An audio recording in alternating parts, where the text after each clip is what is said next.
I'm Shefali. A dramatic escalation in the ongoing conflict between Iran and Israel has taken place, with Iran's supreme leader Ayatollah Ali Khamenei making a proactive declaration on social media yesterday night. In a post on X, Khamenei wrote, "The war begins. We will give a strong response to the terrorist Jewish regime. We will show no mercy for them."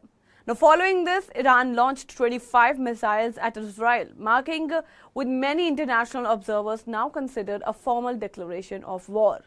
The confrontation, now entering its sixth day, has intensified significantly. Khamenei's public statement is being interpreted by global media as a shift from regional conflict to an outright war, raising concerns about broader international involvement.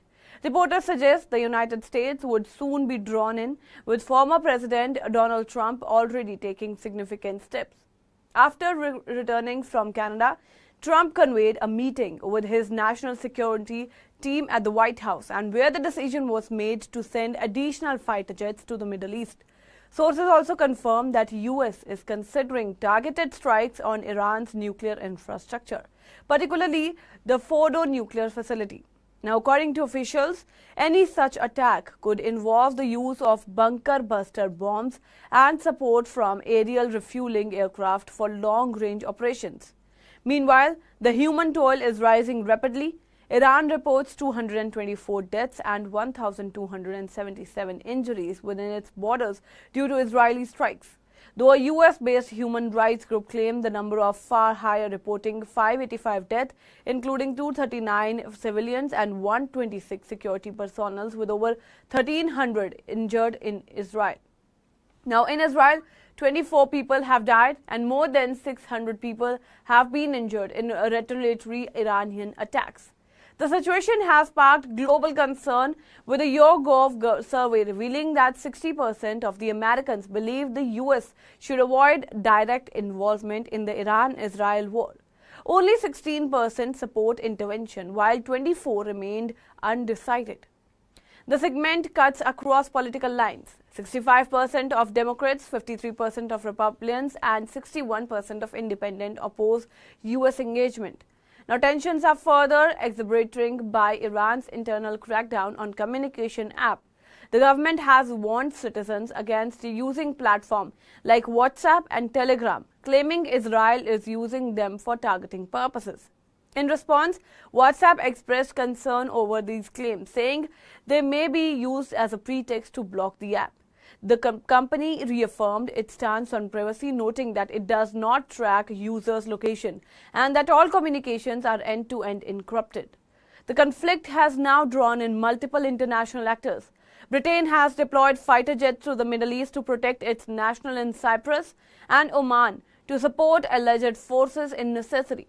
The US has significantly boosted its regional military presence, stationing 4 B-52 bombers at Diego Scario and deploying dozens of refueling aircraft to Europe.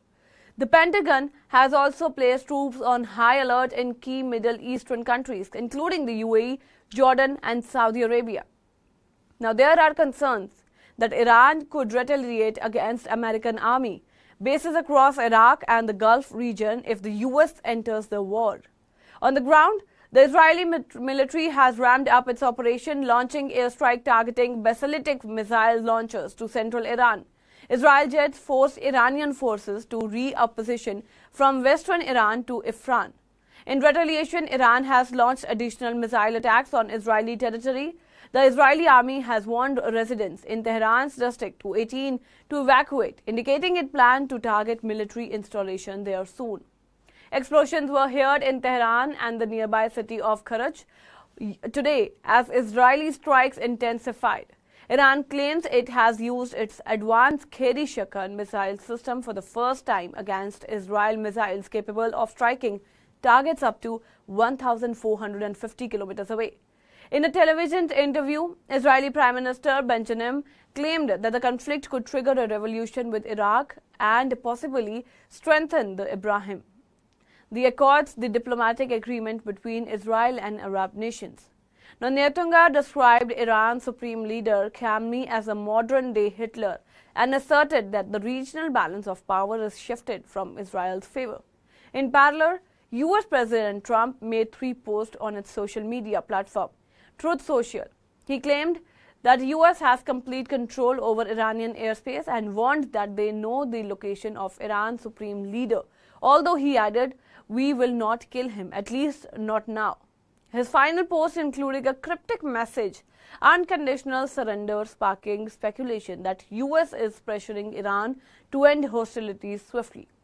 The situation has targeted additional security measures. The US Embassy in Jerusalem will remain closed until Friday, and all consular services in Tel Aviv and Jerusalem have been suspended due to security threats. Now, meanwhile, Israeli security forces continue operation in the West Bank, detaining suspected terrorists in cities like Jenin and Tamnun. As the war deepens, fear grows that Iran's allies, including Houthi rebels, may launch attacks in the Red Sea, and that Iran may attempt to mine the Strait of Hormuz, threatening global oil supply routes. With 40,000 US troops already stationed in the Middle East, the world now watches closely, bracing for what could become a broader regional or even global conflict. United Arab Emirates Foreign Minister Sheikh Abdullah bin Zayed Al Nahyan has appealed to the United Nations Security Council to take immediate necessary steps to stop the ongoing war between Israel and Iran. He said that the situation is becoming very serious, and if nothing is done in time, it can affect the entire region. He said the conflict could be stopped only through dialogue and diplomacy so that no further damage is done. Earlier talks took place between Iran and President Mohammed Pakistan and UAE leader Sheikh Mohammed on yesterday night. The UAE president said he stands with Iran and its time and with people in this difficult time. Nahyan also said that the UAE supports efforts to reduce tensions and restore peace and stability in the entire region. For this, they are continuously talking to all parties. Now, thousands of Israelis were stranded abroad as international flights were halted due to escalating conflicts with Iran. Now, the first flight that was sent to bring back these stranded citizens have landed safely in Ben Gurion Airport near Tel Aviv. The plan brought Israeli citizens from Larkana city of Cyprus. That's all for now on this story. This update, let's see where this war goes to. Stay tuned to the Savera, download the app and follow us on various social media platforms.